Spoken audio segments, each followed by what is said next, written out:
every aspect: collection of propagates, nurturing of the propagates, planting of the mangroves, maintenance and nurturing of the mangroves through a decade, because mangroves will need at least 10 to 12 years to grow.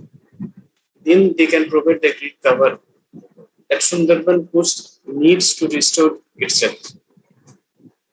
This in turn returns mandates for the forest's population, and at the same time, this replenish the damaged coastlines in the districts of 24 Pargana North and 24 Pargana South. So the key word is working with the communities while raising the plantation or while creating this green buffer. We are creating mandates as well. We are making the people understand the importance of the mangrove coastal ecosystem of mangroves in their area. This we all know why mangrove is required. And these facts are presented very simply to the community. They are explained in proper terms. They are taken to areas where the existing mangrove barrier has prevented destruction from these cyclones, which we were discussing a couple of slides back. Mangrove forests, they act as shock absorber to severe wave actions and cyclones. These facts are explained to the locals, and once they understand, our job is half done.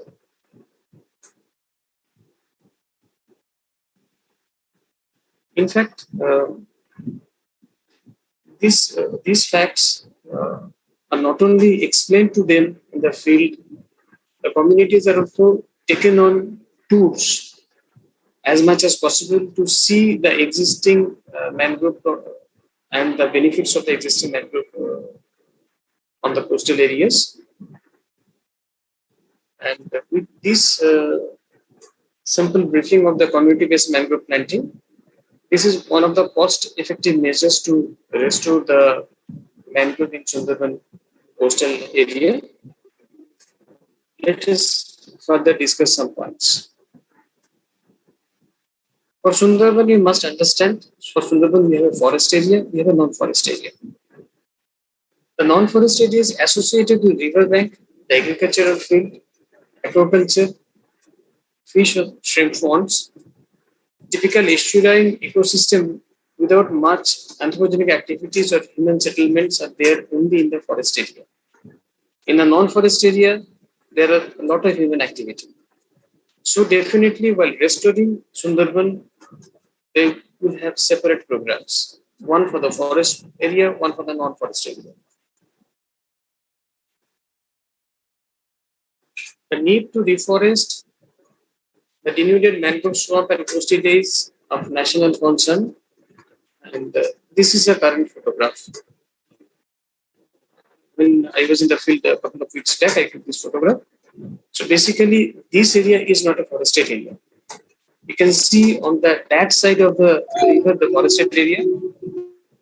And this area is not forested area. This is a non-forest area. And we are taking up non-forest areas to create the green belt in Sundarban as well.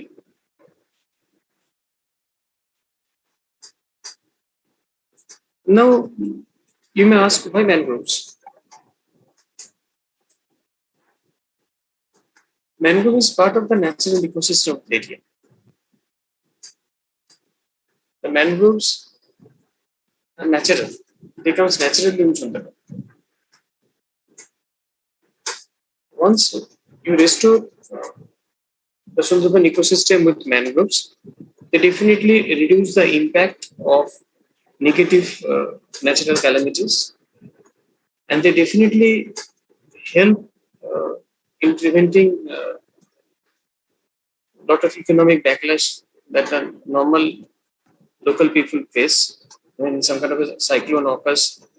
High tides, they tend to flood their cultivated areas with saline waters, and they are unable to take up cultivation for 2 to 3 years. So naturally, if we restore the mangrove ecosystem, restore the coast area with mangroves. These natural calamities and their impact can be brought down by quite a bit. And this will boost up the coastal economies as well. The coastal economy should recover quickly, and the coastal people can definitely pursue their own livelihood.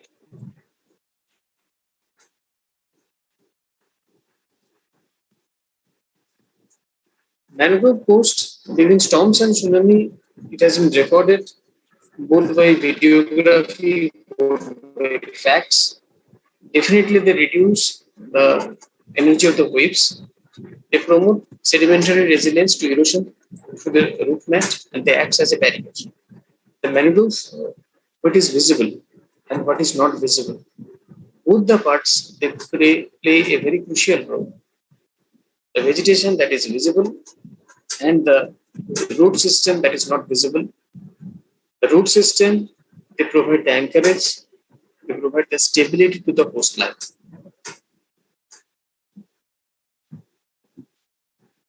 What could be the plan of action and what measures we are going to plan and what measures we are going to take?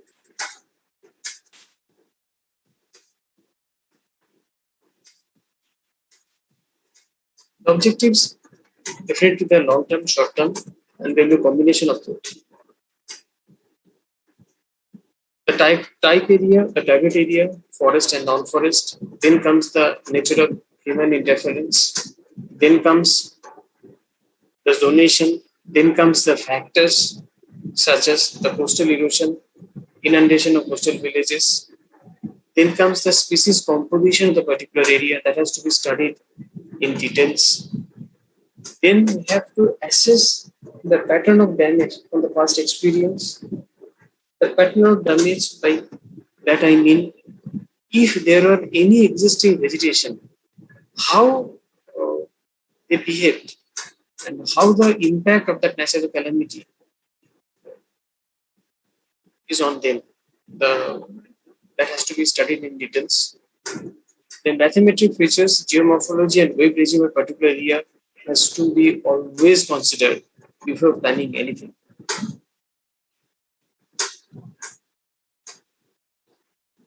So things to keep in mind.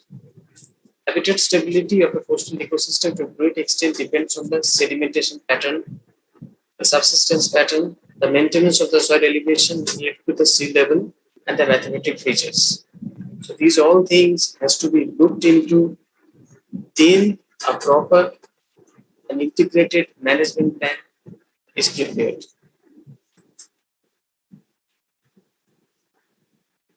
The need to know the pattern of damage during the 3 cyclones in Sundarbans. The nature of the cyclones, the impact, how they move. The east area, the easterly islands are affected most. How they move, how the tidal waves they behave during the cyclone, how the water tends to follow, which pathway, what is the maximum length, height that the waves reach, what is the speed, how they go in, which creeks, which rivers, which moribund rivers they're using, what is the nature of the mangroves, the coastal green belt in these areas, how they are preventing, where they're able to prevent or not, what is the nature of the erosion, how the erosion is being controlled by some local available vegetations like Potracia or the mangroves. These all things have to be seen, have to be analyzed, and has to be recorded.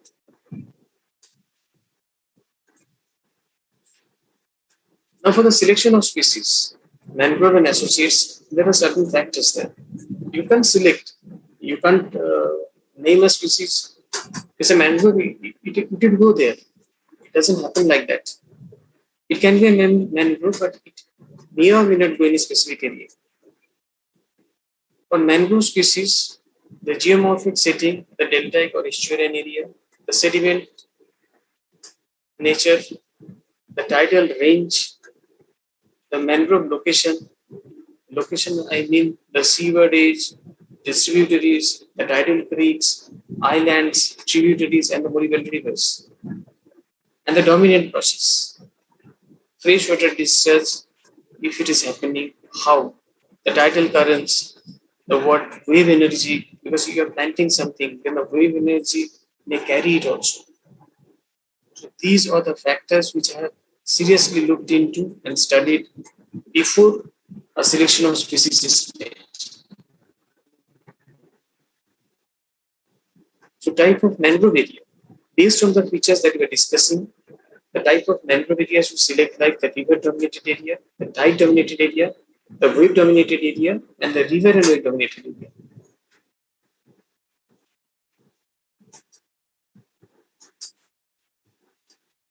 To continue with the selection of mangrove species, mangrove and associates, the active coastal settings are also looked into, like the tidal movement, the wave action, the catchment runoff, including the flood and the storm action.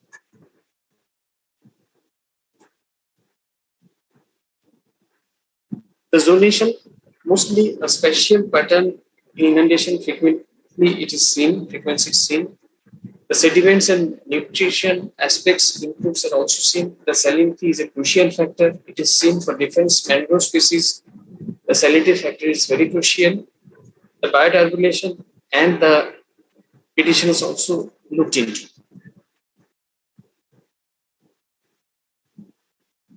To continue the selection, there is another interesting factor. The interesting factor is socio-economic feature.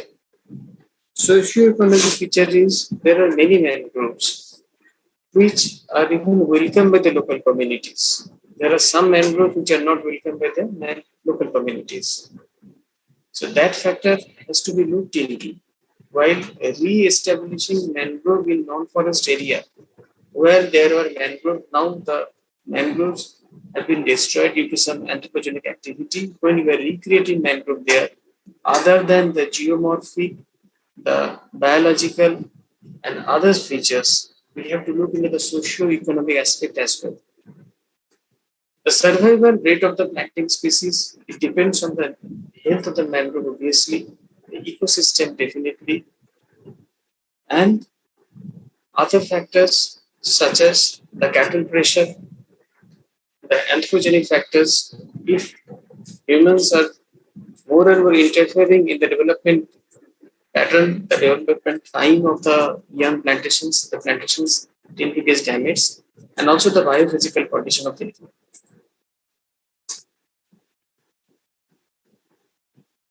This is a broad section of a river bank. The river bank area is a low salinity area. It's a more freshwater zone. Here, Nipafuticans, Acanthus illicifolius, and Sonaraceae are planted. These are all mangroves.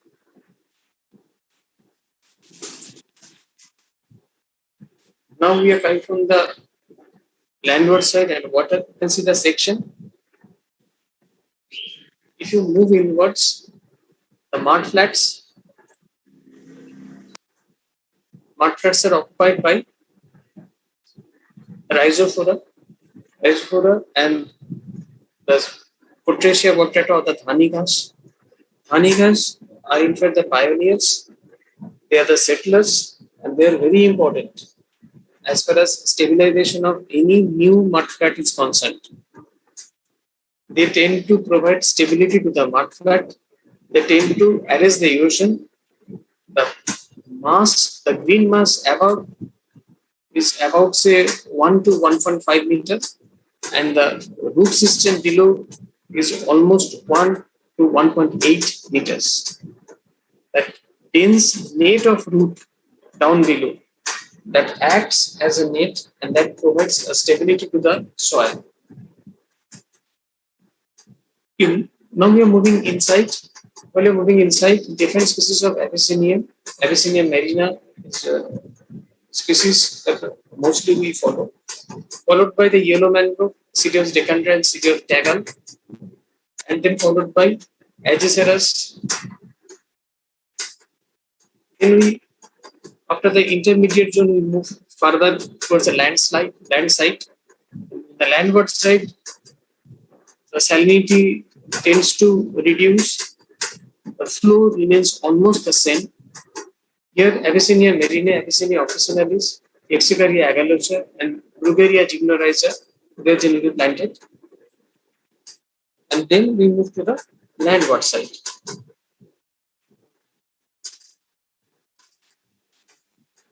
Let us share some photos. This is actually what happening. The mangroves are planted in these fishbone channels. The fishbone channels, they allow breaking of waves. The saline water goes in. They feed to these fishbone channels. They stay there, inundate the entire area. And in the process, the water stays there. We get lot of siltation of fresh soil. We wait for a couple of months. This structure are completed by the month of July, and by end of August and beginning of September. And to the October generally, we do the planting on the fresh soil. Fresh soils are generally they get silted in these fishbone channels. This is our community. This is the community-based work that we are taking up. And it is them who are creating the mangroves for their own benefit. And they're getting the mandates in the process. So you can see the Brugueria gymnorrhiza is flowering. They are fruiting. Sorry, the fruits are not mature. When they mature, the color change. And on the right side, this is a photo of last year's plantation. Last year, the forest department created 2,500 hectares of mangrove plantation in Sundarbans. The plantations have survived really well. And this is one of the photographs.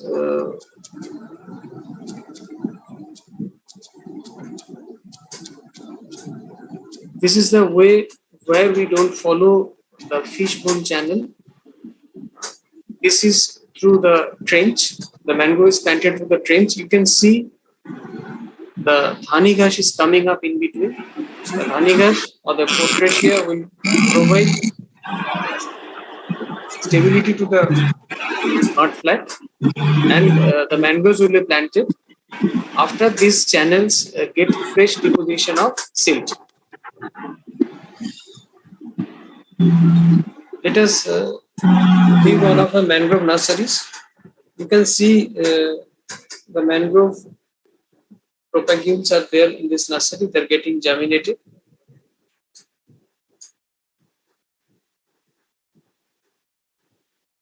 So this is the community. The ladies, they have collected the seed. This is the port in which they travel. The seeds, they germinate and they are planted, as I've shown in the other frames. This is last year plantation that this community had planted. This is a mangrove nursery. It's a central nursery. The central nursery is in Ajwan Mari. This nursery has a capacity to raise more than 10 lakh mangrove seedlings. You can see the specific pattern of the nursery. The salt water is allowed to come in and move out, and they're allowed to settle on the polypods so that fresh silt are deposited in the polypods. Thank you for your time and open for discussion.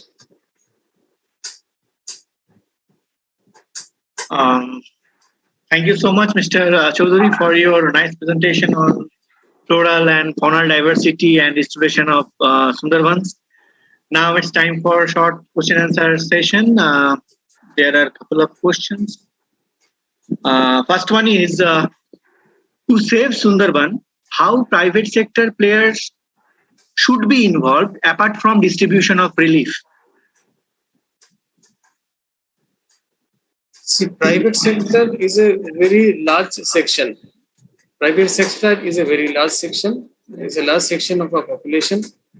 So definitely through corporate social benefit, in this scheme, they can definitely participate. They can help the community involved in this mangrove protection.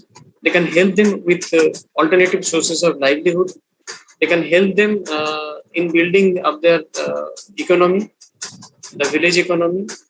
If these people are provided alternative sources of income, they will venture less and less into Sundarban forest areas for honey, for fish and other things. And less is the human interference, the better for the Sundarban biosphere reserve. So definitely private sectors have a big role to play through their corporate social responsibility. There is another question. It is from Shubhodip De. Does Mangrove and Mangrove associates have any role for lowering natural calamity causing destruction? Yes, they have a vital role. They provide stability to the coastline. They provide some kind of a wave-breaking action. Definitely, they have a lot of role. In fact, I discussed all these things in my slides. There is another question: how we can secure the environmental security in the Sundarban in the current climate changing era? To secure economic stability, is it the question? Yes. How we can secure the environmental security in the Sundarban in this climate changing time interval? To secure environmental security, the less we go inside Sundarban, the better. Okay. Nature replenishes herself very easily. The less human interference, the better for the Sundarban to recover herself.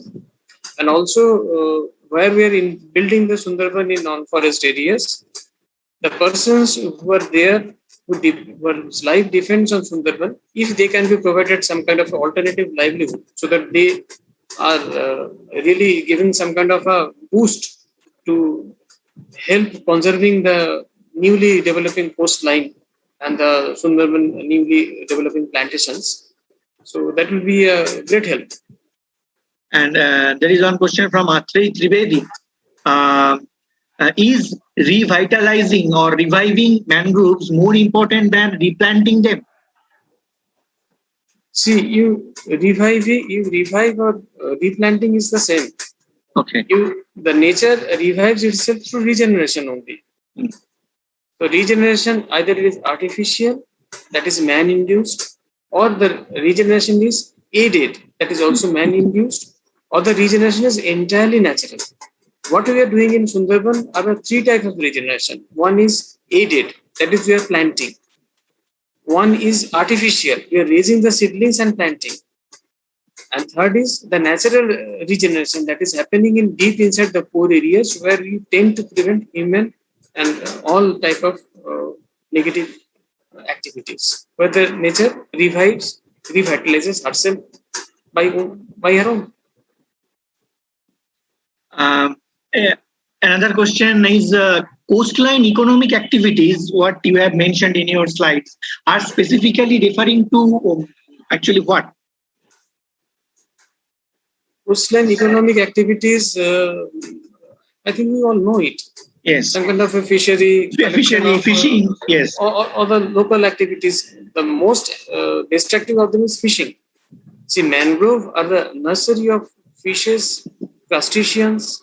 So if you are destroying them in their nurseries, how the nature is going to revive herself? One last question. Please don't post any more question.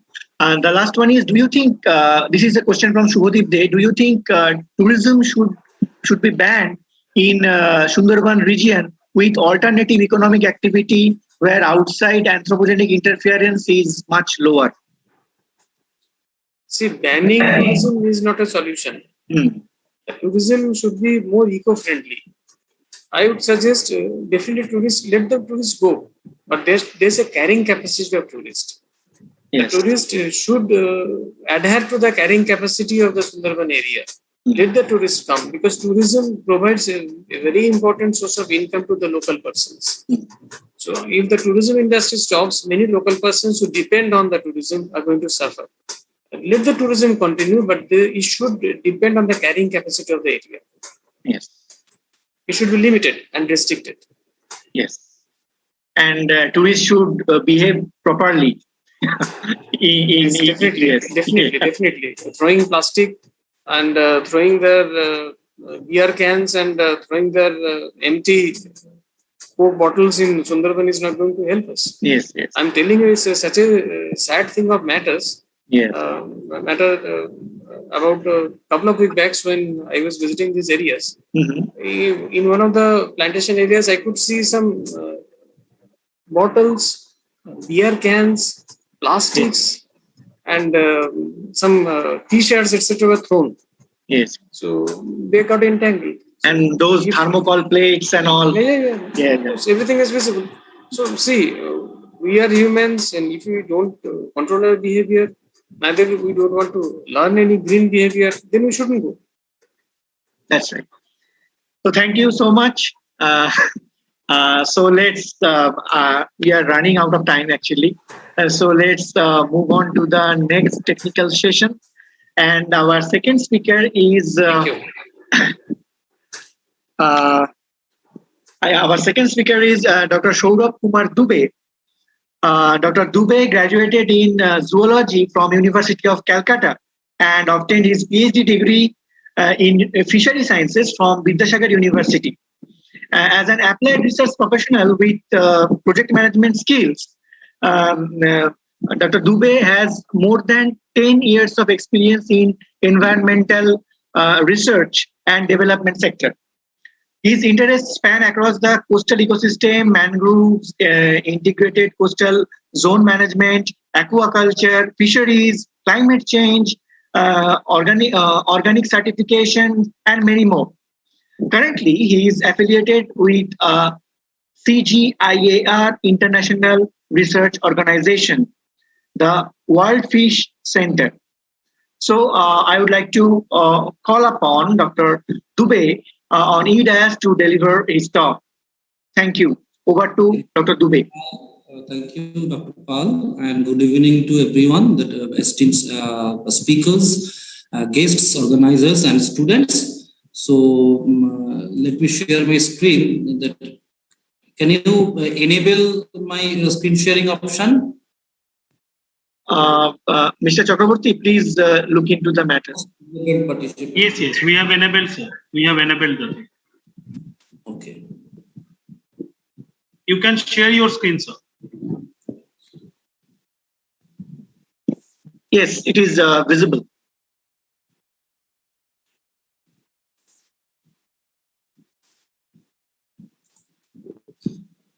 Yes, sir. It's visible. Is actually visible?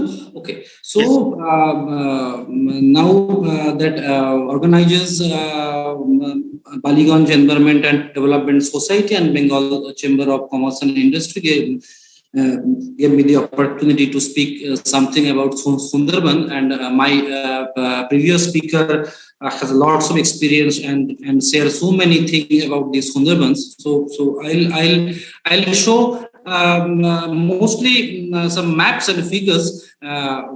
So I'll start with the largest delta, showing the map, the Ganga Brahmaputra delta. So it is it is located at the northern apex of the Bay of Bengal, and it is the world's largest delta, both in terms of land area as well as yearly discharge of sediments. So if you look at the image, that Ganga, Padma and Lower Meghna river system diagonally divides the delta into two parts. The southwestern portion is the Sundarban ecoregion, and it hosts the world's largest contiguous transboundary mangrove forest in the world, travels between India and Bangladesh. So as previous speaker said, yes, it is unique in providing ecosystem services, and most importantly, the mangrove forest of the Sundarbans act as a vital protective barrier that protects mainland from climatic hazard like flood, cyclones, etc. So if we look at the entire Sundarban ecoregion, that the transboundary Sundarban ecoregion, I just some pointer. So that is the India and Bangladesh border. And to cut the story of reclamation, if you look at the this area, that gray area, that is reclaimed area. Okay, but difference of Indian Sundarban and Bangladesh Sundarban is that in that Bangladeshi part, in the reclaimed area, there is no human habitation. Rather, they have two zones of 10-kilometer buffer and 20-kilometer buffer, called as the ecologically critical area and Sundarban impact zone. In contrast to Indian part, which we call Sundarban Biosphere Reserve, the entire reclaimed area is densely populated, and as previous speaker said, that it travels between two districts and 19 community development blocks. So Sundarban, if we consider it, so it's a human dominated landscape. So currently it's a 4.5 million densely people. Most of them are largely impoverished people in India. From the colonial times, that rain-fed paddy agriculture has the mainstay of the occupation in the region, but the agriculture suffered with low irrigation intensity and cropping intensity as well. So this condition drives at least 80% of the working adults to seek employment outside of their villages. And nearly 30% people are lives under the poverty. Again, if we look at the map, the northern and western fringe of Sundarban Tiger Reserve is high density of human habitations are there. They are near about 46 revenue villages. The communities are historically underprivileged, with low technical skills and employment opportunities and high degree of natural resource dependency. And the particular forest fringe villages are completely, most of them are depends on the non-timber based forest produce or extraction of forest resources like fish, honey, and other extraction methods. So if we look at the social perspective, these professions we can call it as a heritage profession, but they are suffering a lot of drivers, that including climate change. But it is also pertinent to note that the Sundarban is the only mangrove tiger land in the world. So Sundarban is considered as a global hotspot of human-animal conflict. So come back to our main topic, as we are dealing with the vulnerability and resilience. So there is a shift from IPCC AR4, means Intergovernmental Panel on Climate Change Assessment Report 4, to IPCC AR5. Thus, they are shifting climate risk rather than climatic vulnerability. So vulnerability is one of the component of risk, as said in the IPCC AR5. And it has two basic elements, that is sensitivity and capacity. So vulnerability is a result of diverse historical, social, economic, political, institutional, natural, resource-based conditions and processes. While resilience is defined as the ability of a system to anticipate, absorb, accommodate, or recover from the effect of a potentially hazardous events. So if we consider climate change as an important area that we should focus on, so we must know that how the climate change is affecting the entire region as well as the entire delta. So Sundarbans is a heavily researched ecosystem. Also, there is so many things need to be done, but it is the global climate change hotspots. See, we all know that global warming is happening, that sea level is increasing, and in the recent report of IPCC predicts that global warming is likely to reach 1.5 degrees centigrade in coming years if the current trend continues. There is a organization called German Climatic Watch. They ranked India as the fifth in the global climatic risk index. Published in 2019, that IPCC special report that demonstrates us that India would experience an increased number of hot days, severe precipitation events, floods and droughts, tropical cyclones and coastal flooding, etc., which is exposing an already vulnerable population to extreme poverty, more hunger, and livelihood insecurity. And also, it is interesting to note that our east coast of India is one of the 6 most cyclone-prone areas in the world. So Sundarban is vulnerable to number of drivers and impacts like air temperature, sea surface temperature, changes in rainfall pattern, changes in salinity regime, occurrence of extreme weather events and coastal flooding, as well as coastal erosion and land loss and subsequently loss of mangroves.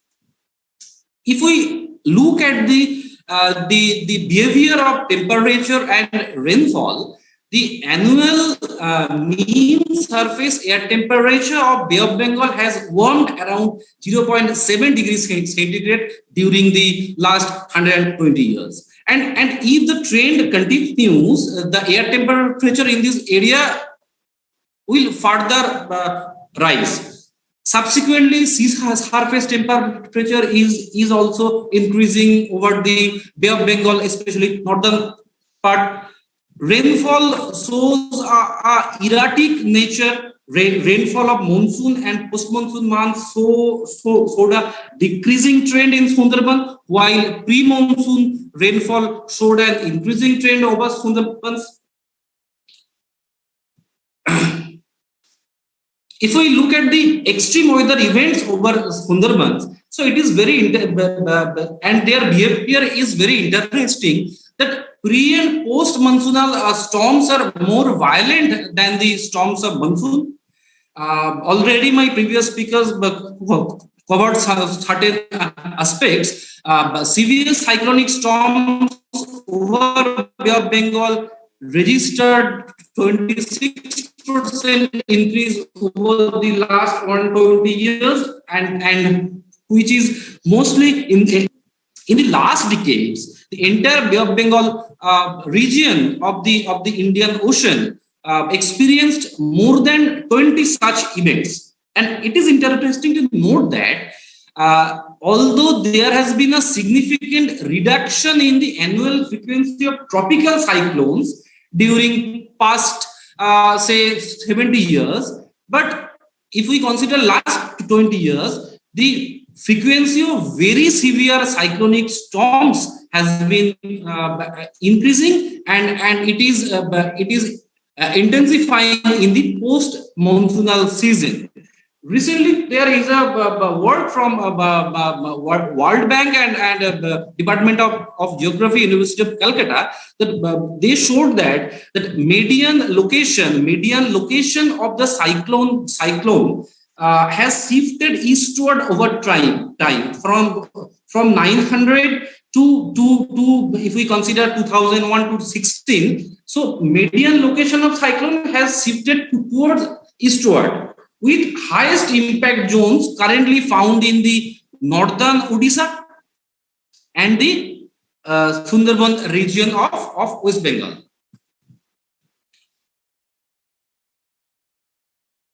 here I just showed some graphical view of the behavior of cyclogenesis over the region. See, if we divided this into two parts, that means previous year of 2013 and the recent decade. So then we can observe that after 2013, that filing, it is a extremely severe cyclonic storm. The frequency is very high. In 2013 filing, 2019 Foni, it is extremely severe cyclones occurs in April. Again, Bulbul in November, it's very severe cyclonic storm. Then we know the past two devastating, severe and very severe cyclones. Both happened in May. That is Amphan and Yas.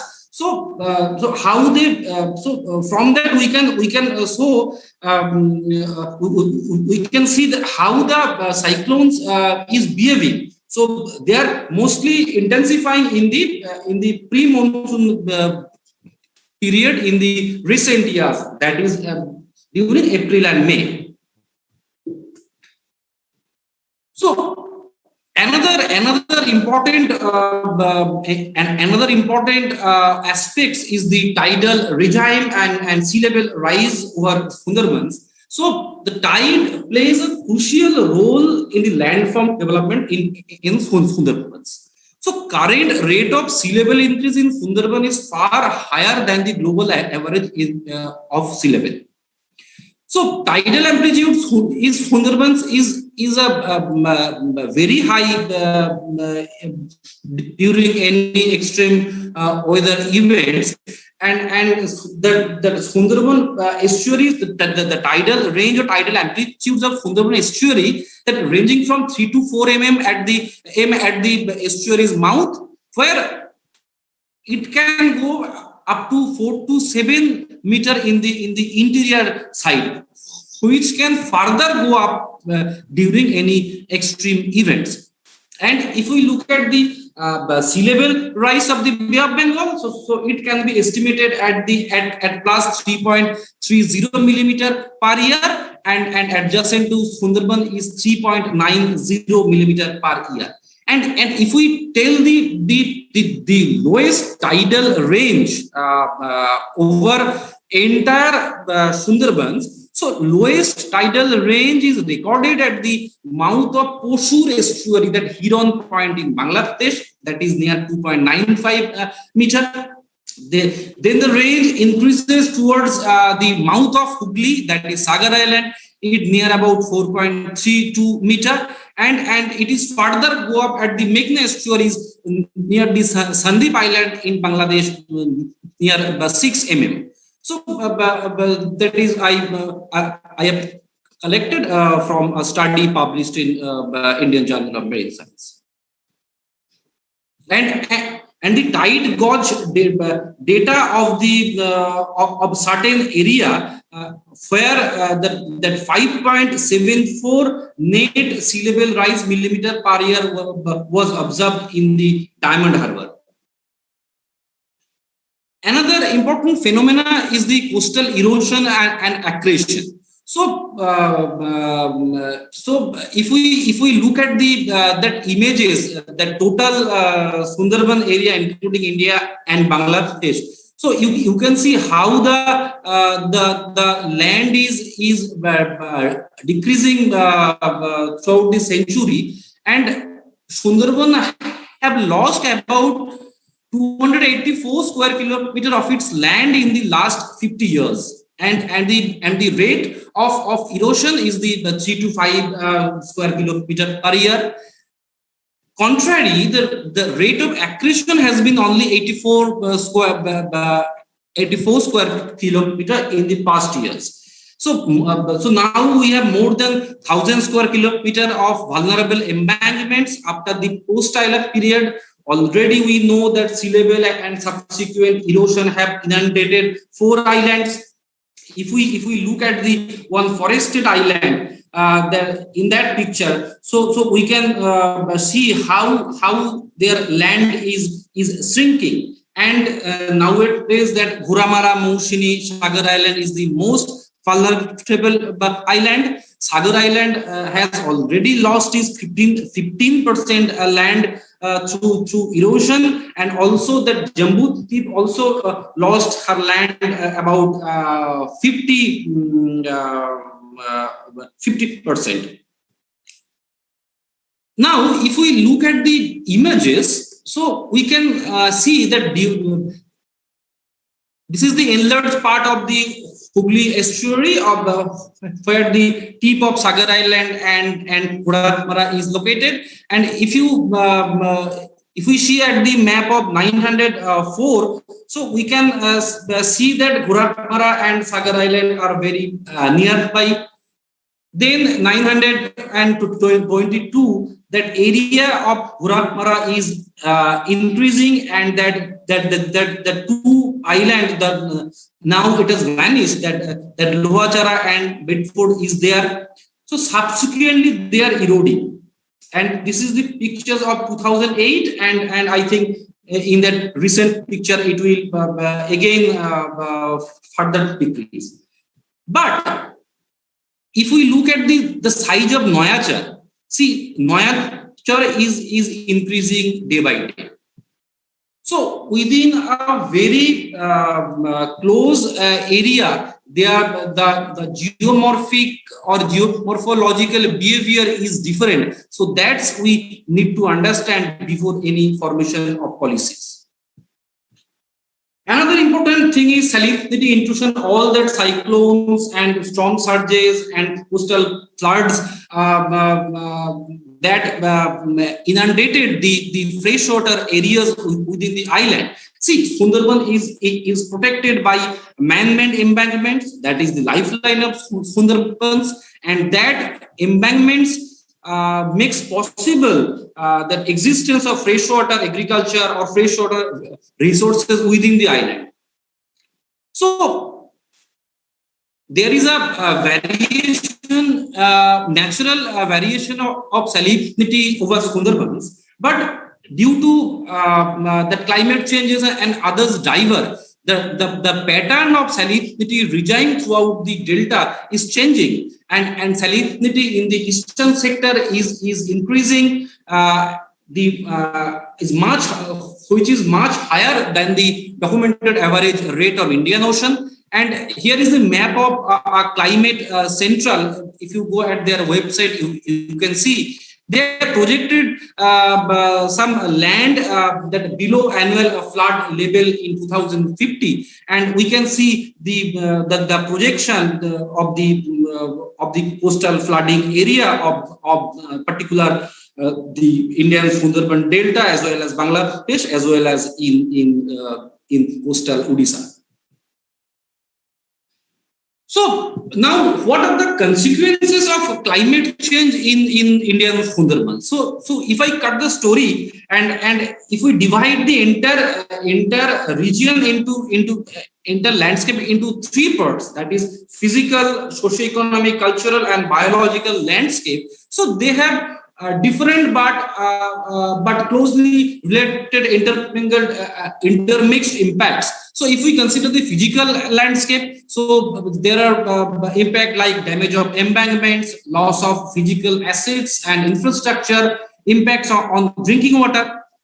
If we look at the socio-economic and cultural landscape, so there is a huge impact on agriculture due to that coastal flooding, salinity intrusion, and others. Impact on freshwater aquaculture, which is the secondary livelihood option among the inhabitants of Sundarbans.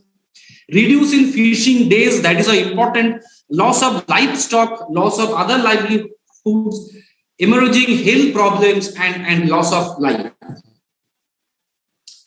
Again, if we consider the biological impact on the biological landscape, so obviously there is a loss of habitat and wildlife, changes in species composition that I will come on later slide. Most importantly, salinity stress of native freshwater species, fishes and other species in the freshwater domain within the island. It invites new pests and diseases, and it damages overall environment. And if we look at the top view, the climate change phenomena is challenging the food and nutrition security in the delta by disrupting the chain of food access, availability, distribution, and its utilization in a complex way. So it has a multifaceted impacts on the entire ecosystem. So now just I want to share some photographs, some collected photogram during the Ias and Amphan. So we can see how the embankment, the saline water is overtopping the embankment and devastating the farmland over Sundarbans. This is a very heart-touching story I've collected from Guramar Island, where the inhabitants trying to save their livestock in that manner, and these pictures has implications for the policy imperative also, because so when we'll formulate a cyclone shelter, so that should be livestock friendly, we would rather say. And the right side pictures I have collected from one of the house of my colleagues in Sagar Island. And you see that his land is completely devastated by the water, and the same house was affected in the Amphan. Again, the same house affected in same manner during the years within the 1 year cycle, 1 year period, and along with the first lockdown of COVID along with Amphan, and second lockdown along with years. So everybody are now very much aware in this cantankerous situation. Now, if we go to the consequences of climate change on mangroves, yes, obviously climate change has an impact on mangroves, but for that the mangroves are vulnerable to number of threats, and most importantly, it's a human activities and coastal development. We know the story of brackish-water aquaculture, mainly stream farming, and that is responsible for half of the mangrove losses globally. And also that previously, if we look back the story of mangrove reclamation in Sundarbans, so in past the mangroves considered as a wasteland. So there are patches of agricultural land was developed by clearing mangroves, and from that image we can see how the mangrove density or mangrove cover has been changing over Sundarbans from 1776 to 2014. Excuse me, Dr. Dubey. Yeah. I would request you to restrict your rest of the talk in 5 minutes, please. Yeah, right. Thank you. Okay. So if we look at the entire delta, so including India and Bangladesh, so we can see how that area has been shrinking and how the mangrove areas have been decreased over time, and it has a consequences on the species also, because there is a changes in reduction of freshwater flow, increasing salinity, so loss and reduction of freshwater loving mangroves like Sundari and Golpata. There is a damage of mangrove seed, and they changes their phenology, and it has a positive impact on the honey production also, as says by expert. Now just look at the two remote sensing maps. So you can see the expansion of aquaculture over the delta. So here not only Sundarban is there, that further 20 the map composed of 25 blocks of southern North 24 Parganas, and you can see how that aquaculture occupying the space over the delta.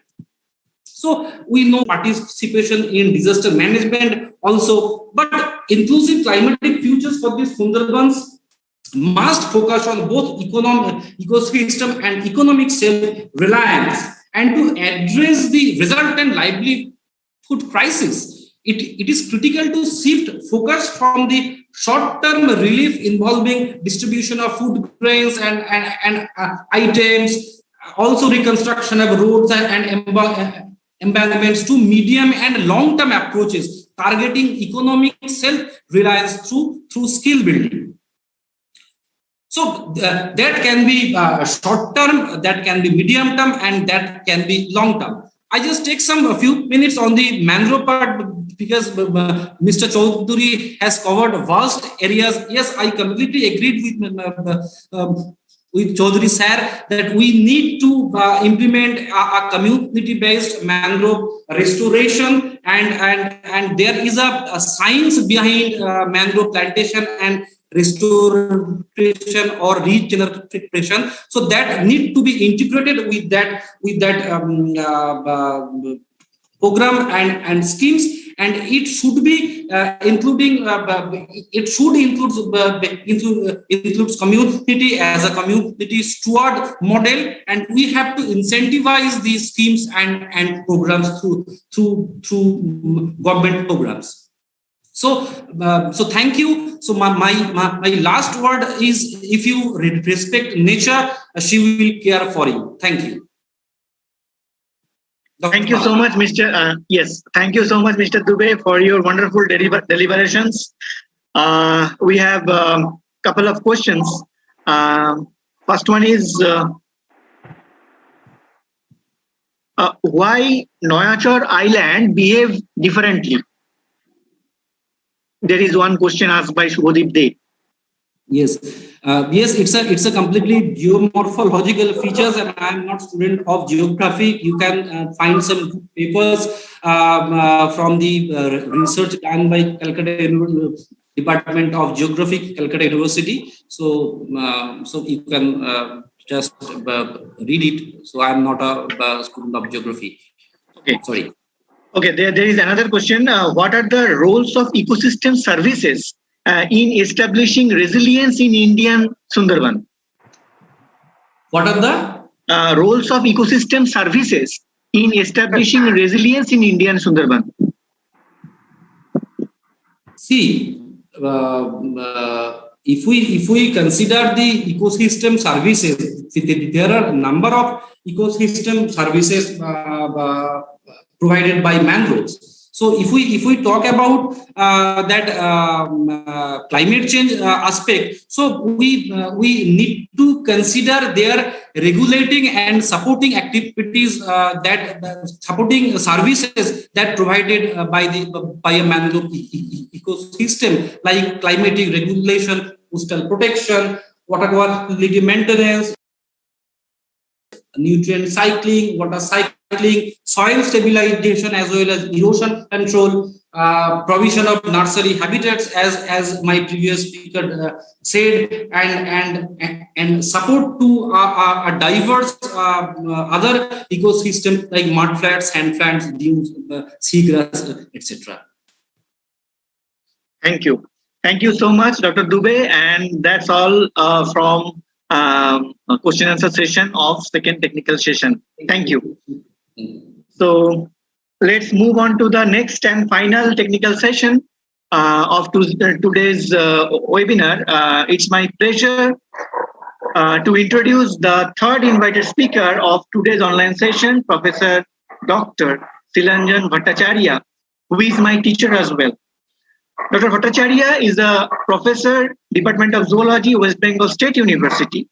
He is also the member of the Research Project Evaluation Committee, West Bengal Biodiversity Board, and ecologist to the Eco-Sensitive Zone Committees of Sanctuaries in North and South Chobbish Parganas, West Bengal. More than 25 years of experience in this field, Dr. Bhattacharya published various reports and publications about Sundarbans and their people livelihood. His research interest is on the traditional knowledge system and culture relating to biodiversity and impacts of changing human resource use patterns and culture. on biodiversity resources and wildlife conservation. So I would like to request Dr. Bhattacharya to share his thoughts with the audience. Thank you, sir. Thank you, Sandeep, for an flattering introduction. Uh, I'm handicapped, as I already expressed to my organizers. So they, on behalf of me, they will share the screen. Okay, so it's already there. Without much delaying, I will go into it, and you are giving me 20 minutes or 25 minutes. Yes, sir. 25 minutes. Okay, this is exactly 5 o'clock in my watch, and I will start. The previous two speakers, they have nicely introduced Sundarbans two important aspects. The first one, the curative part, the disease of the diseases, and the second one, Dr. Dubey has stressed that the potential hazard disease that Sundarban is going to exaggerate the diseases already in Sundarban. So they have helped me in informing the audience, explaining the audience many things which I don't want to repeat much in the beginning. I will so cut short previously planned explanations and introductions and go straight into the subjects. As we know now, Sundarban is the largest expanse of mangroves, and it's very important for our survival behind it, because we Bengalis, those who are staying in Calcutta or in the Calcutta suburbs and in the villages of North Chobbish Pargana, South Chobbish Pargana, or even further north to these two districts, Hooghly, Howrah, Medinipur, recently staying in a hard way due to the devastating cyclones, we have realized of late that mangrove walls are very important. Mangroves are very important not only for the Sundarbans people whose habitats rim the outskirts of the existing patches, but also towards us. But I thought that this Bengal Chamber of Commerce and the Baliganj, this society would attract audience which is of mixed, not very specialized audience. So I plan to speak some very basic things about mangrove ecosystems and its past history, because in my school of training, two things are very important to understand and manage an ecosystem. One is local people's knowledge, the traditional knowledge. They are participating in the ecosystem, they grow with the ecosystem, so they carry the best of the knowledge pool regarding the ecosystem behaviors. And second is the past history. It's the historical, any science is a historical method. And if you don't understand the past history, it will be very difficult to predict the future. And as a result, the management policies often would jump into or be dumped into futile ground. So let me see. We have been talking about Sundarban. Next slide, please. This is a map taken from a paper, well-written paper, and it clearly shows the existing patches of Sundarbans in the West Bengal side as the dark areas, and the gray, these mosaic areas, are grainy areas, are supposed to be under the mangrove covers, but they are no more. That means they are intertidal by nature. Mangroves should have been there. Mangroves should cover this land once upon a time, not much in the past, say 100, 150 years ago, they were completely under mangrove covers. But and under the mangrove cover, the landscape would have looked like this. This is a drone shot by great Ridhiman Mukherjee for our book on biodiversity of West Bengal. And here you could clearly see it's a ramification of tidal watercourses in the form of big rivers, small rivers, big creeks, small creeks. And landmass trapped into it, landmass which are intertidal by nature. That means during the high tide, the land surface goes underwater, saline water or brackish water, and during the low tide, it comes up surface. So it's an amphibious situation. And in this situation, the green cover is made by a few trees, herbs, and shrubs, a few plant species which are unique in their evolutionary history and adaptation. Who are they? Who are these mangroves?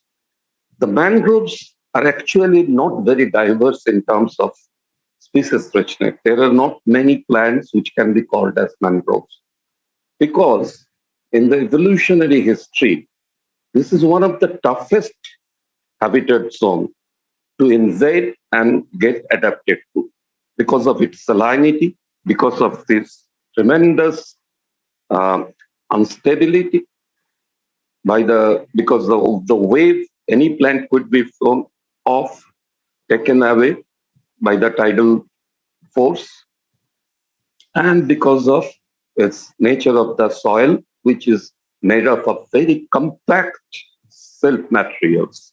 So there is hardly any space of air breathing, air pockets, which is necessary for plants to survive, to get air from the oxygen from the for the root system. So it is very difficult. The first and foremost is, of course, standing on the substrata because it's soft mud and always every 6 hours is in the other way, either inwardly or seawardly pulled away.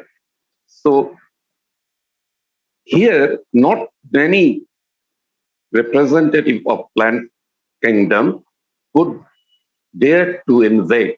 Those who could dare, they are very few. They are very special in terms of evolutionary history, in terms of evolutionariness, and in terms of conservation for that reason, because they are very unique.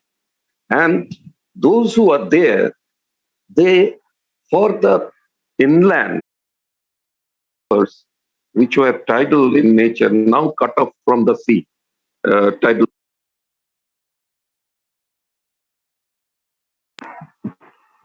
These freshwater swamps, and then further in mosaic with that stays the upland forest, terrestrial forests. That was the natural state. And in that natural state, it was the tremendous biodiversity. Bengal had tremendous biodiversity even 150 years ago, which would have been unmatched by any part of India or by the subcontinents.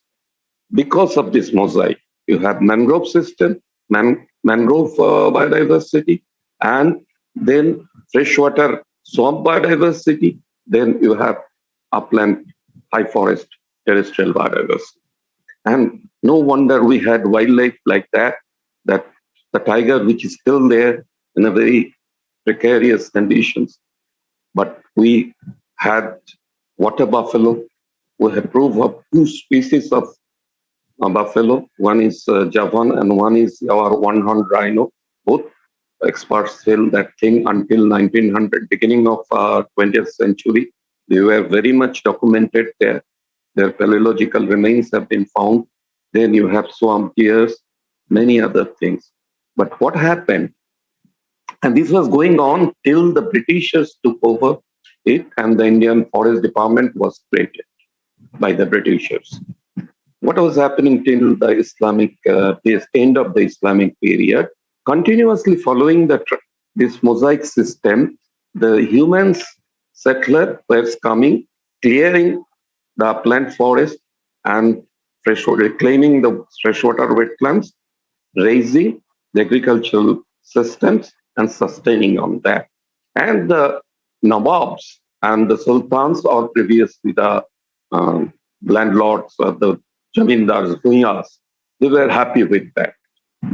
And they didn't have technology also maybe, or not neither that kind of organization. They had intention, whatever it might be ecological wisdom, it might be technological barrier, whatever, or it may be together everything. They didn't touch the intertidal zone. They were restricted, colonizing, establishing agricultural landscape up to the fresh, in the picture, if you go, the freshwater land areas. Never got into the hostile mangrove ecosystems, hostile for human lives and agriculture. And what way they used to get benefit from the mangrove ecosystem? These patches, enormous benefit. Not only the biodiversity, which gives ecosystem services indirectly in terms of keeping the local weather system predictable and water system, rain, whatever it is, it was there. But apart from that, the population which were living north to the mangrove region used to get huge supply of biomass resources in the form of fishes, the crabs, prawns, honey from the forest, wood, and things. When the Calcutta became the premier city, going to be premier city with the establishment of it as the capital of it, India, the population was growing very fast, and to feed the population, and especially the energy, coal was not discovered, coal was not mined that time. The major energy source, fuel source, was served by mangroves of Sundarbans, either in the form of raw wood or in the form of wood transferred into charcoals. So if you just go through the past stories in the statistical accounts of Hunter, William Hunter, or O'Malley's district gazetteers, all these documents will give you a picture how it was in the beginning. But with the British, everything started changing. British were desperate to increase their revenue earning as fast as possible. So these were the golden term, because the mangroves, as I say, was serving as a wall. Mangroves was snatching land and gifting it to the terrestrial ecosystem, hence the agricultural system behind in the natural course. And it was very fast. If you look at the history, at geological scale, in 5,000 years, within 5,000 years, the entire from above Malda to the present limit, it was formed in 5,000. This entire huge landmass were gifted by mangroves by snatching lands from the sea, from the Bay of Bengal. And then this biomass supply, everything was coming alive, a golden goose laying a golden eggs for the people behind. But Britishers wanted to, or in haste, so they wanted to get more. And they thought, and also their philosophy, in the Judeo-Christian philosophy of that time, it was the pride a human can get by dominating nature, not being in harmony with nature. This is also the philosophy of the time. And in contrast to the typical traditional Indian philosophy, be it the pre-Islamic era or post-Islamic era, it was the Indian philosophy were much more to be with the nature and get best benefit of the nature. So the Britishers wanted to kill the golden goose. What they did, if you go to the next slide, I have maybe tried to, well, the cartoon is not, it's some defective because I have lost the thing. No, next to the previous slide itself, keep it the previous slide. What they did, they blocked the tidal flow, previous slides. Or it might work, you can, next slide, next,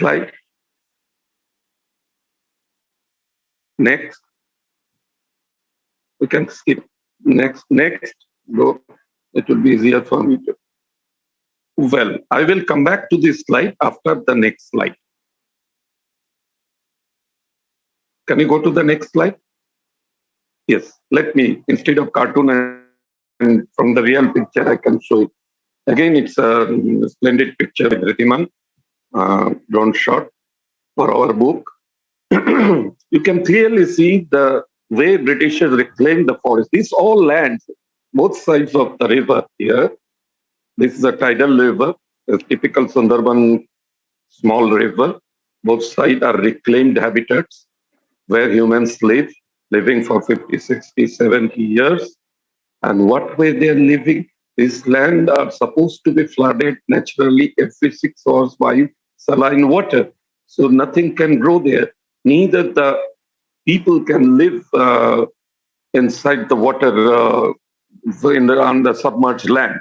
What the Britishers promoted is putting embankment, raising embankment to the corner of a river around the island periphery to restrict the entry, to push off the tidal water from entering into the intertidal zone, now surrounded, now bundled behind. As a result, once tidal flow couldn't go inside with the rainfalls, because Sundarban gets 1,000 to 1,500 millimeter rainfall sometimes and annually. And with the rainfall, the salinity washed off, they dug out ponds and they stored sweet water, fresh waters, and started cultivating just exactly the way in the naturally terrestrial lands, uplands, they used to do it. Britishers were getting, the story I won't get into, there is very interesting how they got established by luring people here as agriculturalists. And first, because in nexus with the new rich landlords of the Kolkata and some sahibs, those who were paupers at their homeland but wanted to be landlords here, they brought the first 5 years, it was absolutely no revenue you have to give, but then slowly revenue will be paid this way. Anyway, the story ends up there that they, after a lot of efforts, they succeeded in promoting this kind of landscape at the mercy of the existence of the bond. These bonds are nothing but mud embankments raised according to the level of high tide so that the tidal water doesn't come into. And by doing that, they removed the mangrove cover of many islands and huge area. I'm not going into statistics how much they reclaimed over the year. I have a slide to show here. If you go to the previous slide, please. Previous slide. Here you could see, this is also from the same paper. I have given the reference. And this is someone from Germany did. This is one of the papers, when very few publications. Unfortunately, Sundarbans is very unfortunate to have very few standard trustable publications, research publications. This is one published by a Bengali guy along with his other European fellows, and quite okay. Here you could see, if you start from the top left corner, this was in the 1776, just after the Polachi. And that time, this is entire Sundarbans. This is entire intertidal zone. And then 1873, Britishers already have started their reclamation policy. This red line later to be known as, means by the survey, it was drawn to demarcate entire intertidal zone of this landmass as Dampier-Hodges line. But then look, if you come this way, then right, then middle left, then right, then lower left, and then present. In 150 years, this is the situation.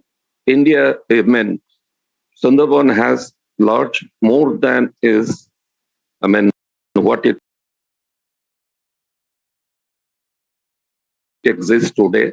the mangrove area. More than that, it has lost. What was happening under nature's watch?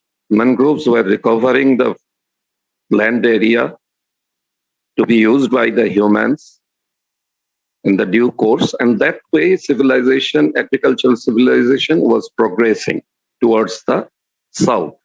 But with the Britishers, they made haste and they reclaimed this much of agricultural landmass.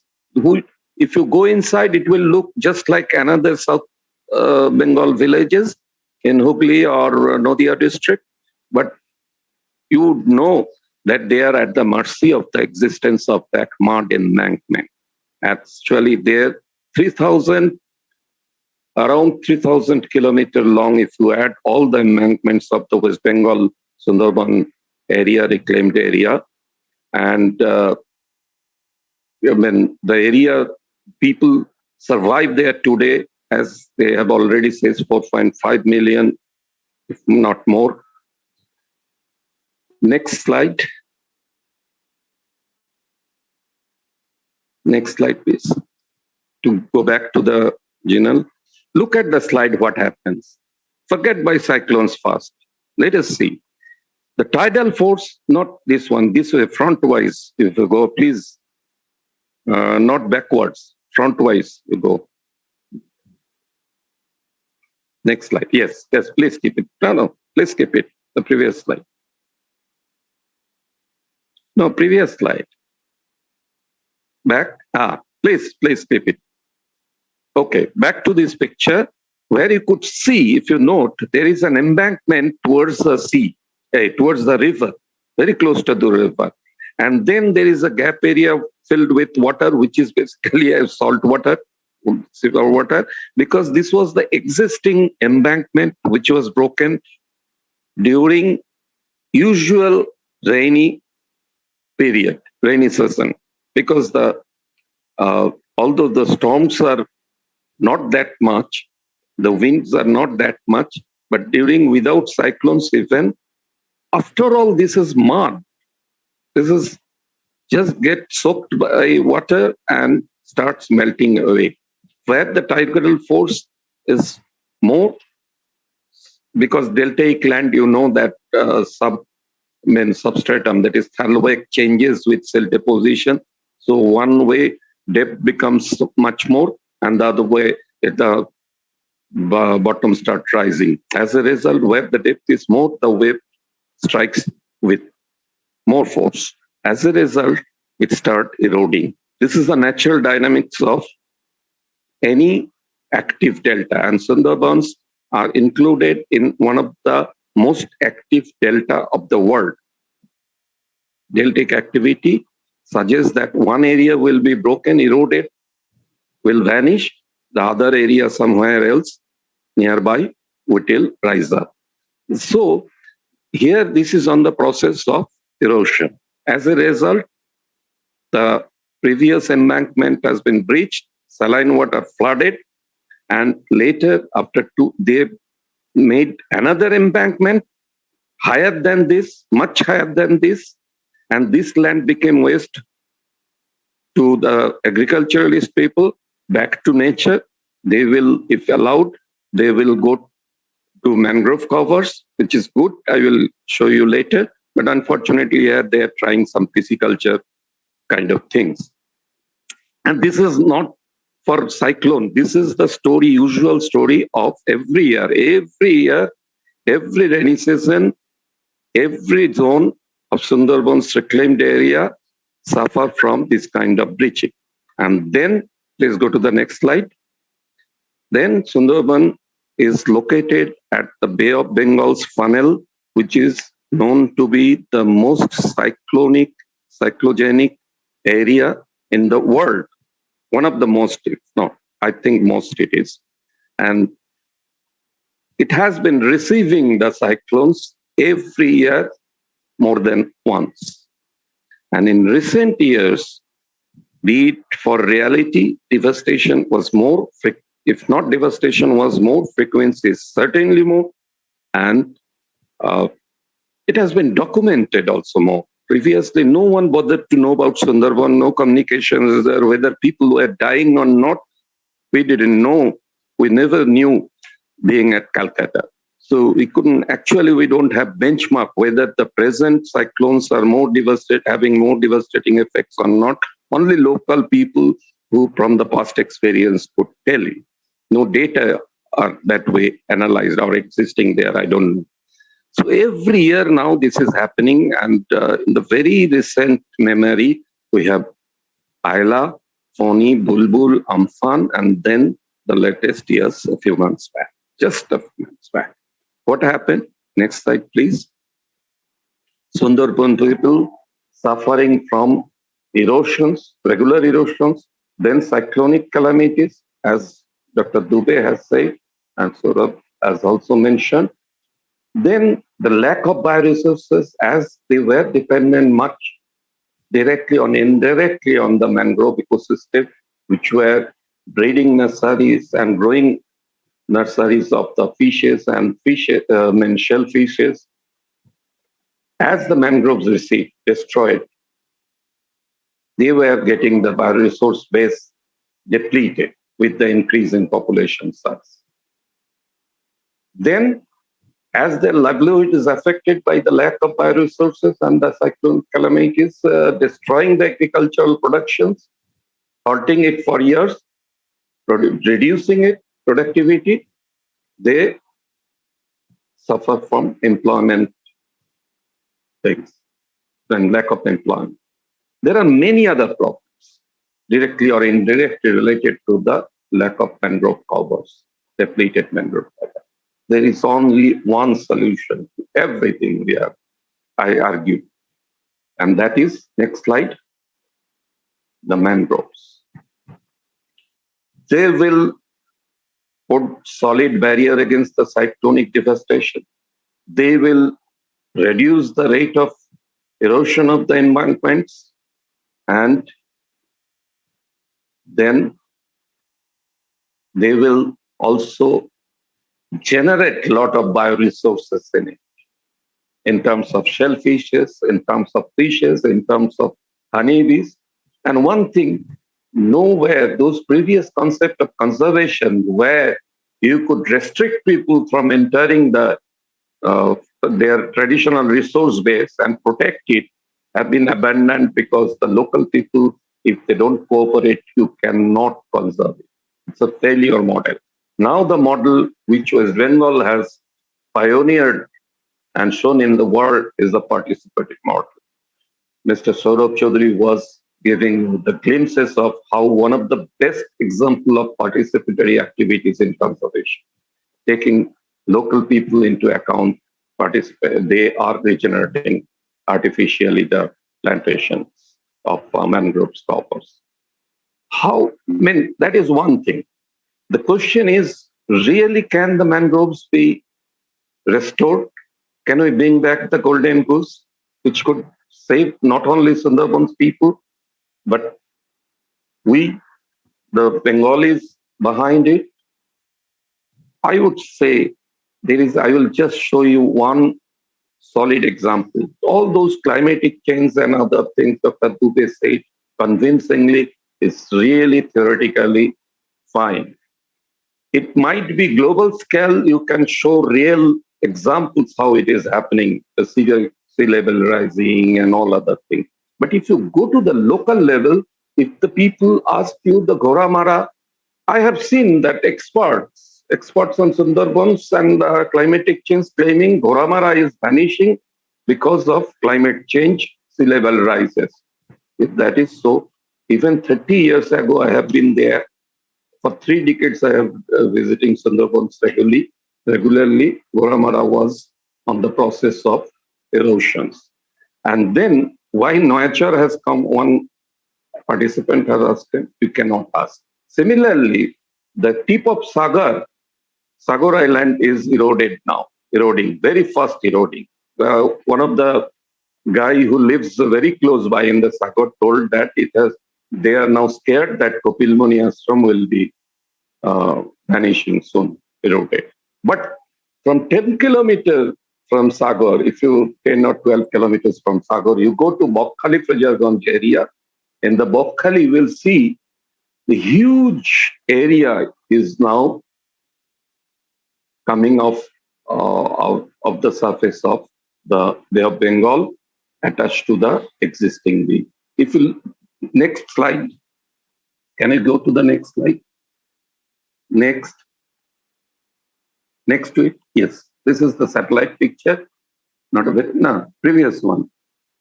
And you could see the rim, which is the last one, white silvery rim, was the original beach, sandy beach.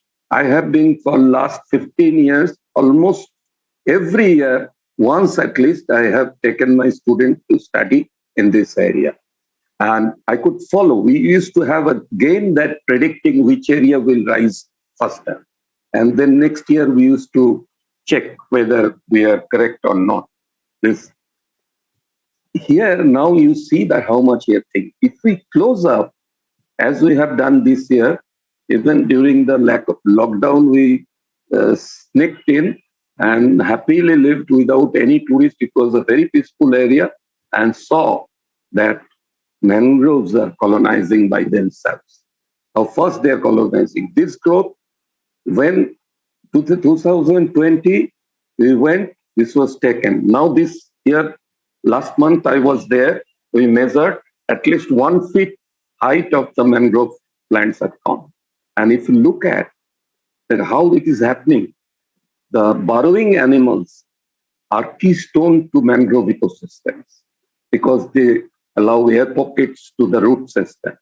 And the pioneers of the grasses, Protetia, Ororhiza, Quercus, they are first pioneering, and there you could see that a lot of crabs, burrow makers have invaded there. So in the process of retrieving, when Saurabh Chaudhary gave you the picture of human intervention to raise plantation, that is on emergency basis you need, but also what you have to do, allow the nature to its job, be it inside the sanctuary, very restricted area, or outside anywhere.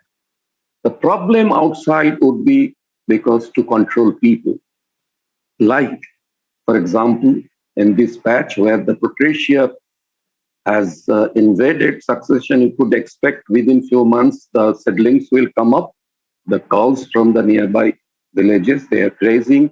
When the tourists will come, they will trample and it will be destroyed. So simple thing, there are enough area of sandy beaches which could be allowed to the tourists. There are many things could be done for stall feeding or elsewhere creating pastures for these cows. And this is a forest land by any chance. I mean, of course, this is, I think it will become under forest. So it has to be protected. So this is, I will conclude this way, that decide if you can protect and raise mangroves more and more in Sundarbans, almost all problems of Sundarbans, barring political and those chaos things, human bad behaviors, everything could be solved. And I can think the general common people understand it. They have awareness, enough awareness of that. Only thing, they have to be organized, they have to be taken together, they have to allow participate in this kind of forest department and other government agencies and NGOs together involvement. And I am sure the Sundarban, beautiful Sundarban, the beautiful forest, you can see when the leaf flushing happens sometimes in, I think, post-monsoon season. Sundarban looks beautiful. It can generate so much employment in terms of tourism, in terms of livelihood, that many problems will be solved. And that's the only way you can do.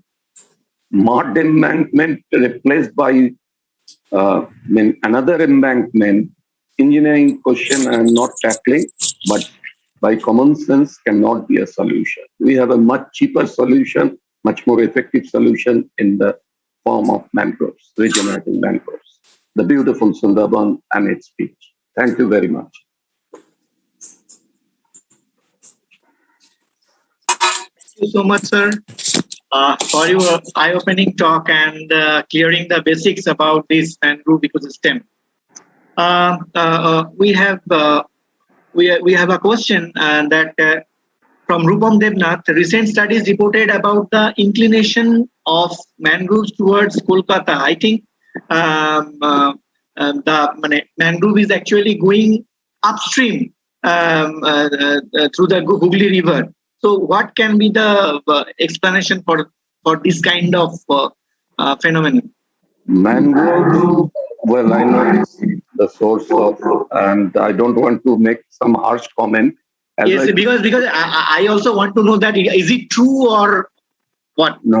See, if you reduce disturbance, this entire Gangetic, blank, Bhagirathi river bank will have some mangroves over time. Still today, even during my younger age, I have seen mangroves. Time to time, 1 or 2 mangroves comes. So I cannot tell that whether sea level rising and mangroves are progressing towards it. I have no thing. And those who have reported, I don't believe them, frankly speaking. This is beyond this, I cannot be personal. Yes. They are known for giving all kinds of fictitious things. Right. Yes. So that's all from today's session. And there is no other question in the chat box. So thank you, sir. Thank you so much. I'm so scared. I'm scary. Dr. Paul, I think there are some questions in the chat box also, I believe. Oh, yes. There are 2-3 questions. Yes. There is recent questions from Sangam Banerjee that how do we now plan for restoration, reforestation and afforestation? Any particular plan? Forest Defense, Dr. Sangam Banerjee, I know he's an experimental physicist.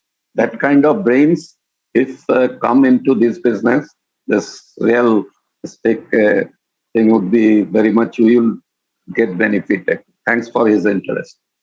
Sangam, there is an extensive plan for afforestation, raising plantation of these mangroves. And there is also allowing regeneration in the patches where it is already happening. This is happening with the forest department. And I have been working with this forest department for last 25 years. I've been close and watching them. So for last 15 years, I would rate them the best tiger reserve and management. They're very serious. Last 15 years at least, they've been really doing model job, especially in the participatory way. So I have great hope in them. The only thing they have to realize that plantation may not serve the whole goal, because plantation, we don't know which way plantation will show succession and how resilient it would be, how stable it would be. All these things are not known, not very well known. But hopefully this plantation will ultimately succeed into natural forest and give the same stability and biodiversity as the natural patches give. Then other things, as I showed in the Bokhali and other vulnerable areas. Why I mentioned Bokhali? Because there is a huge population, very few mangroves cover, but nature is gifting that coast a mangrove cover. In those regions, those insignificant, both NGO or enthusiast people like you, some semi-experts like me, and the experts in the forest department should work together with the villagers and convince them what direct benefits they will get from it. Because a patch of mangroves means it's a resource for ecotourism also. And Bokhali is totally dependent on tourism. So if there is planfully done, in fact, let me confess, I am writing a big project. I don't know, I have not thought of funding agency to implement as a model in Bokhali how to restore naturally regenerating patches and use it for sustainably for revenue generation through employments for the local people. Because I don't believe in any patch untouched and not used by humans will be the best way to sustain. It has to be used by humans, but in a sustainable way. Yes, Mr. Shongo Banerjee is saying that large-scale mangrove afforestation appears to be both technically possible and socio-economically beneficial. Yeah, absolutely. Sure. There is one question from a student, Atri Trivedi. Do mangroves provide nursing environment for juvenile fishes? Oh, very much, very much. It's the most attractive system. Lots of fishes come from seaside, a few fishes come from upside, and because this ramified root system provide beautiful shelters against the predators, and also the organic production is very high in the mangrove ecosystem. So the trophic chain is very rich, and it allows a lot of productivity. As you can see, even Sandeep, I have never taken you, but all the students I take, I follow the fisherman's boat, and we see that how they use the knowledge where the fallen leaves are rotting and floating.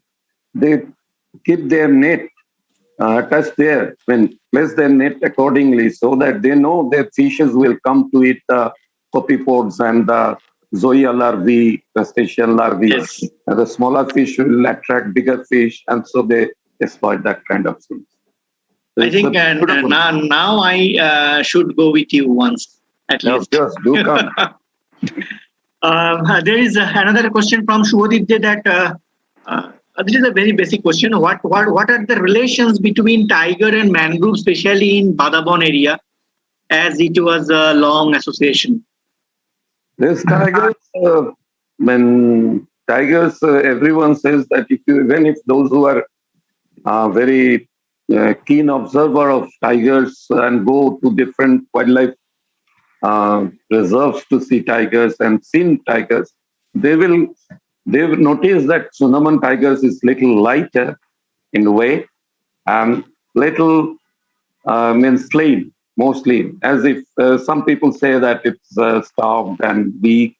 Common. No, it is not. It is an adaptation to live on Badabon, on soft mud, submerged situation, and cross rivers by swimming. Huge expanse of rivers when swimming. So Sundarban tigers are very much well adapted to its Badabon or mangrove systems, and they are very uniquely adapted. They may not be taxonomically a subspecies, but in terms of locally ecological species, you can tell that it's a very much important variety to be, because nowhere else on earth the tigers now live in. They're all wiped out from Mekong Delta, from even Singapore once was full of tigers. I have read in Alfred Wallace's description. He couldn't sleep at night when camping in Singapore by tiger groves. Imagine Singapore today. So all Southeast Asia have lost their tiger population from mangroves. The only Sundarban, both Bangladesh and India, the single patch. The tigers belongs to mangroves and tigers belong to both countries. It's a very artificial boundary, political boundary, and I believe it should be managed as a joint management territory, because you can, all these things what we talked about related to West Bengal, but this is half picture of the whole, and 60% lie there. So we should be much eager to join them in management, and it's happening. The tiger census are now happening together. Yes. The second together. All these things happen. Sir, one last question from Vivekananda Hasda. People in the area depend on the natural extracts, but this exploitation is proving to be harming for the ecosystem. Is there a sustainable way in between, or are there any other plan? When it is overexploited, that's why it's harmful. Exploitation itself is not harmful. For thousands, 500 years, thousands of years, people are coming to Sundarbans from north and exploiting, but it remained intact. Now the population pressure not because of population growth only, because the alternative incomes. You have developed a zone just like another village or thing, but it is cut off and no facilities have reached there, no industry, no job. So naturally, the only job they will get, for example, during this lockdown, the people who were working in Bangalore, it was migratory workers are really boon for Sundarbans because the pressure were low. But with the lockdown, migratory guys came back. They had nothing to do.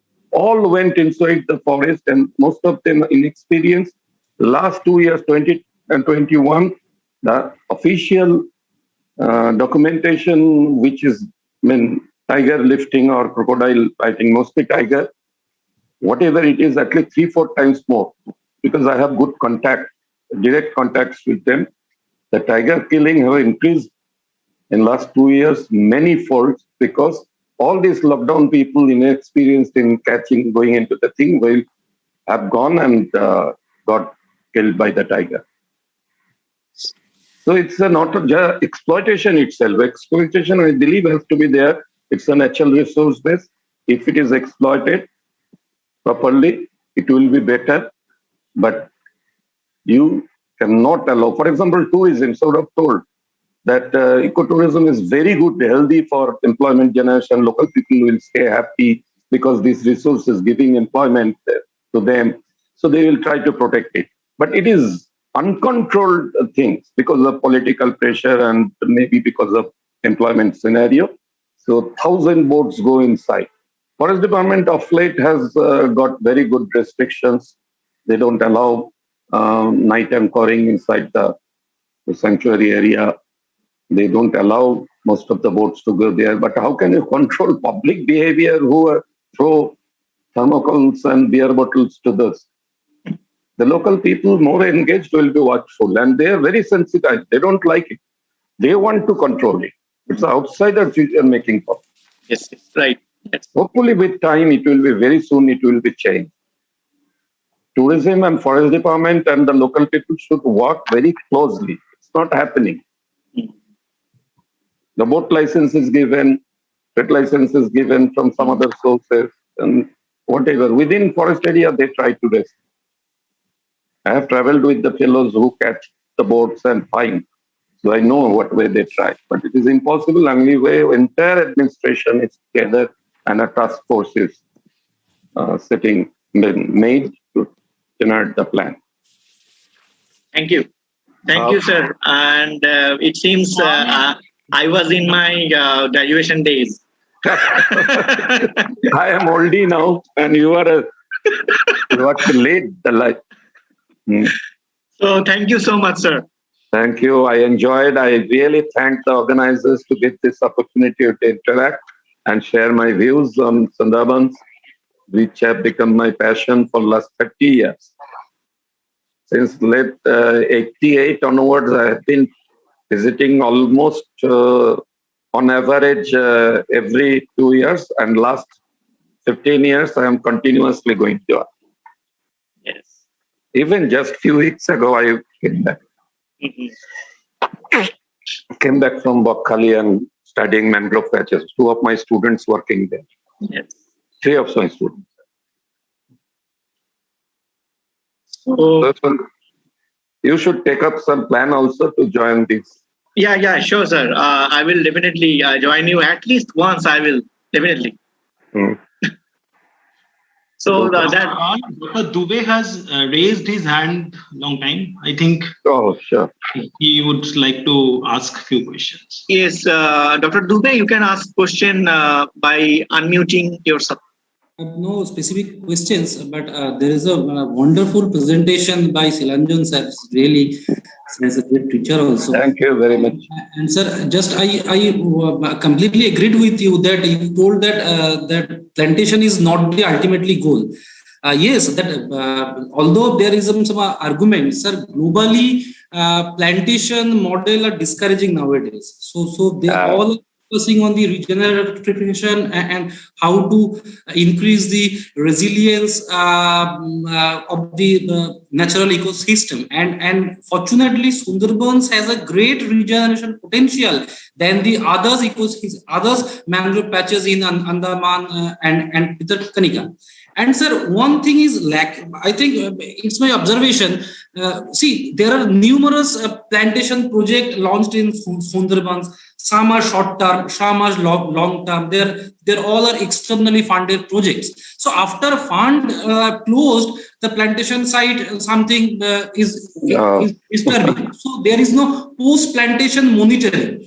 And sir, also it needs to integrate science into that entire plantation, the story narrative, because it needs proper site selection, edaphic factors, other biophysical condition, the stressors, that community willingness, the plantation design, nursery. There are several parameters behind it. And sir, also there is one thing is lacking also, that research within that time.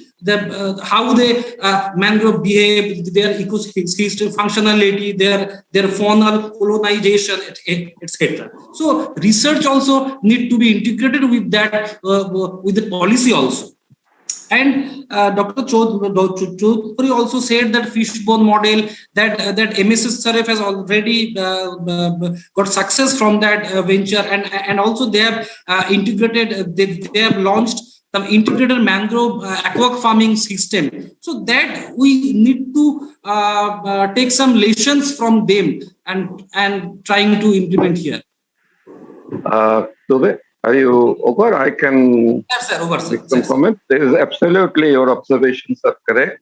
And in fact, the area you opened with this comment, I could have talked rather. It would have been better to another presentation and debate another thing. Yes, although plantation model has been rejected, outdated, and not allowed anymore in the protected areas, but Sundarban is a little different areas. This is outside protected areas. They are doing it, and inside also doing. It's on emergency basis. Sundarban is a very crisis period thing. So I am not telling that plantation can be halted and only we should wait for natural regeneration, because we don't have data. Although I believe natural regeneration, like you have seen also, those who have visited with keen ecologist eyes, they can make out that mangrove is a very highly resilient ecosystem. And in the past, the reclamation process has been halted because of that force, resilient force. That mangroves, if you allow 1 month a reclaimed area to be flowed under tidal influence, then the mangroves will come back. So mangrove regeneration, I have every faith in natural regeneration, but I won't suggest that you should not allow or halt this plantation thing. It should go side by side, provided the research is done. What is the successional changes happening in these plantations, and what is the rate difference between natural regeneration rate and composition difference? This is composition difference between naturally regenerated patches and others. That is exactly in the Bokhali patch I have got.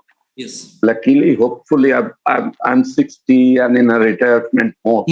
So I have got 2 students who are very enthusiastic, who are pushing me, but I'm not very sure, because the moment there is some non-logistic and other non-academic troubles, I try to withdraw myself these days. But it's a very good work would be done if one can generate this, study the successional changes is in the naturally regenerated patches, in comparison with the plantation ones. And what about plantation was better not to talk about. It's an insider story. You know that how the many people take plantation project from outside. And I know them that they even show the plantation area made by successfully by forest department. They click the photographs and send it to the funding agency that they have regenerated. So forget it. This kind of dishonesty and other things will be there. But on average, I am hopeful Sundarban is going towards correct process, at least in terms of mangrove regeneration. Especially, I am hopeful because of the participation by local people. And Sir, you might have researchers- seen, sir. No, yeah, please. Sir, you might have seen, sir, in that certain areas in the Mosani Island after Isla, that abundant stream ponds area, there is a luxuriant mangrove growth. Everywhere it will happen. Most of the I tell you, the natural course of delta activity will abandon some land. The river course will abandon some land as intertidal zone and go towards other side, eroding that side. The abandoned side, if it is going to be stable, the pioneer will come fast, the succession will start. But if the abandoned side is on the course of soon, it's a very temporary one, the succession will not happen. This is so nature knows where to regenerate very fast, where to invest. Mangroves know very well. So it's a really mangroves, wonderful community. I have studied the terrestrial community in Western Ghats, tropical forest and other things. They are also resilient, but no comparison to mangrove. And you can see the dormancy level of the seeds. There's no dormancy in mangroves, and there is a dormancy of 100 years in a tropical evergreen forest. That would suggest you how resilient the mangrove plants are, how eager they to grow wherever they can. If little bit you have to take so that the goats and cows don't uproot them, or your fishery people those aquaculture people come and remove them. Otherwise, it will be very easily done. Thank you. Thank you, sir. Thank you. Thank you, sir. Thank you. I think Dr. Dubey has got his answers. So that's all from today's online session. And there is an announcement for the participants.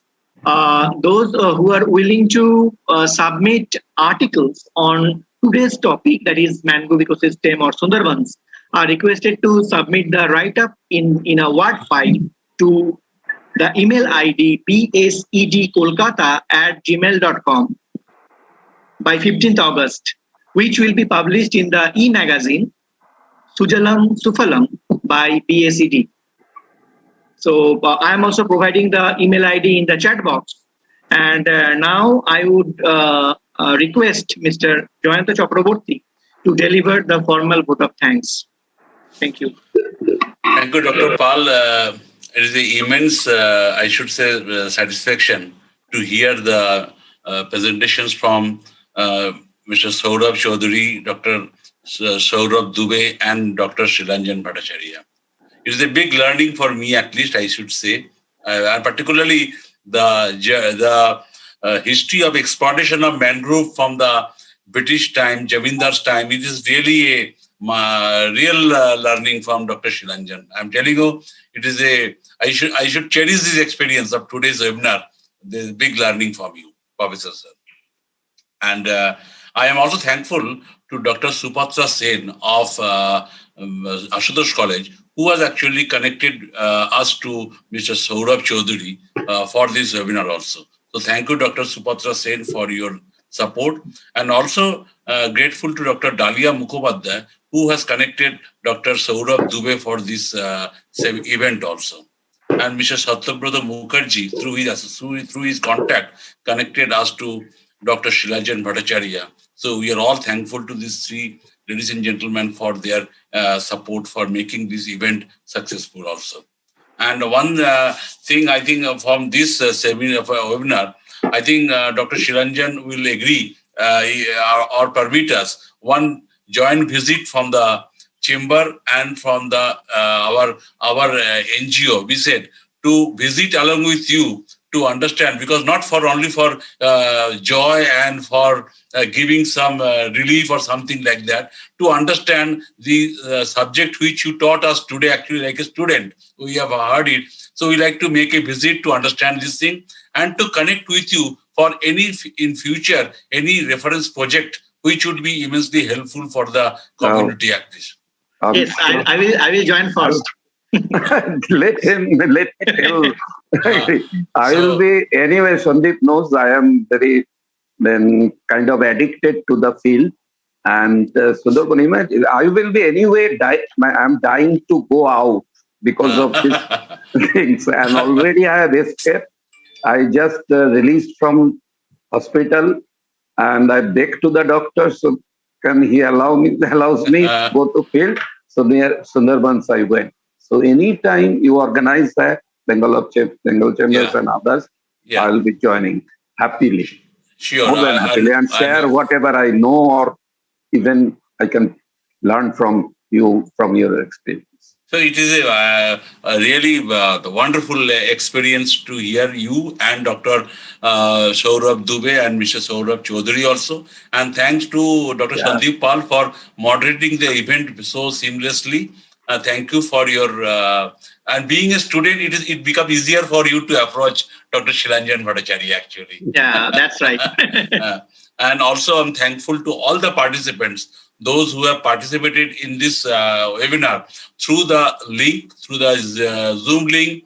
It is going on Facebook Live also. It is also in the YouTube also. So we are getting huge hit in the participants, those who have connected to this webinar through the Facebook Live and the YouTube also.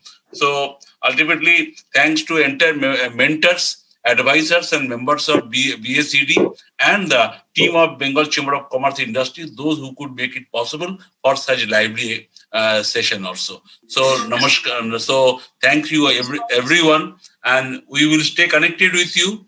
And if anything is there, you can write to us to mail ID which you have given. Sandeep has given into the chat box also, and also one certificate of participation will be given to all members, all participants within 10 to 12 days also from our organizations. So once again, thank you and good night to all of you. Thank you. Thank Sir. you. Thank you. Bye. Good night. Thank you. Thank you.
আমাদের প্রকৃত লক্ষ্যই হচ্ছে এক দূষণহীন সুস্থ সমাজ গড়ে তোলা।